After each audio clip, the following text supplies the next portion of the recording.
আসসালামু আলাইকুম। আজকের পর্বে আমি আপনাদের সাথে মিল্ক পুডিং রেসিপিটা শেয়ার করব। এটা দেখতে যেমন আকর্ষণীয় সুন্দর, খেতেও কিন্তু দারুণ মজা। আর এটা বানানো কিন্তু একদম ইজি, সবাই বানাতে পারবে এটা।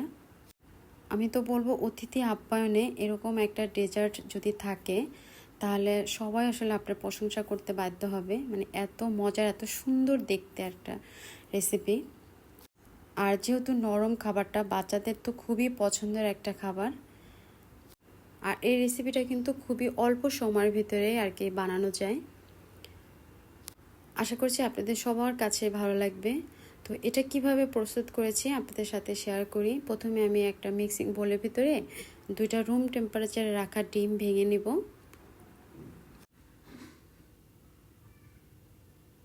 প্রথমে আমি এই ডিম দুটাকে খুব ভালো করে হুইস্ক দিয়ে মিক্স করে নিব।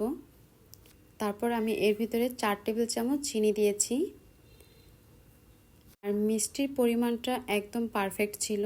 আর ডিমের যাতে একটা ব্যাড স্মেল না আসে এর জন্য আমি একটু ভ্যানিলা এসেন্স দিয়ে নিচ্ছি।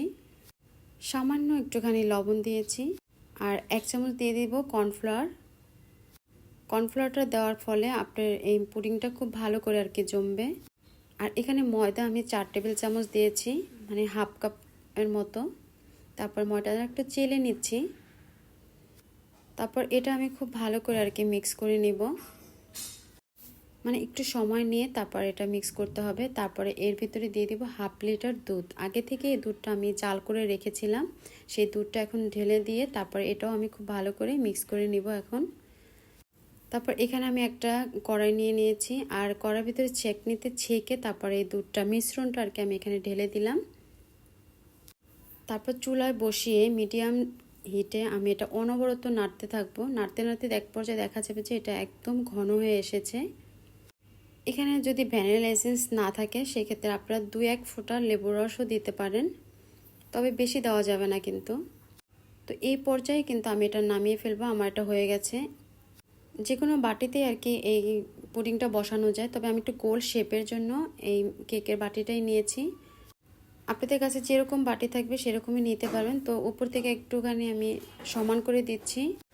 তারপর এটা নর্মাল ফ্রিজে আমি 2 ঘন্টার মতো রেখে দিয়েছিলাম। 2 ঘন্টা পরে এটা আমি মোল্ড আউট করে নিব। তো একটা প্লেট নিয়ে প্লেটটা উপরে দিয়ে তারপরে এখানে আমি একটুখানি সময়ের জন্য ঝাঁকিয়ে নিলে এটা দেখবেন যে একদম পড়ে যাবে।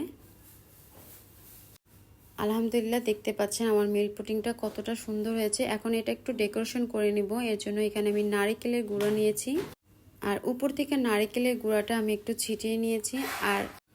আর এখানে 2 টেবিল চামচ গুঁড়ো দুধ আমি উপরে থেকে দিয়ে দিলাম। এতে করে এই পুডিংটা খেতে আরও বেশি টেস্টি হয়। তারপর আপনার পছন্দ অনুযায়ী যেরকম ইচ্ছা সেরকম পিচ করে এটা খেতে পারবেন।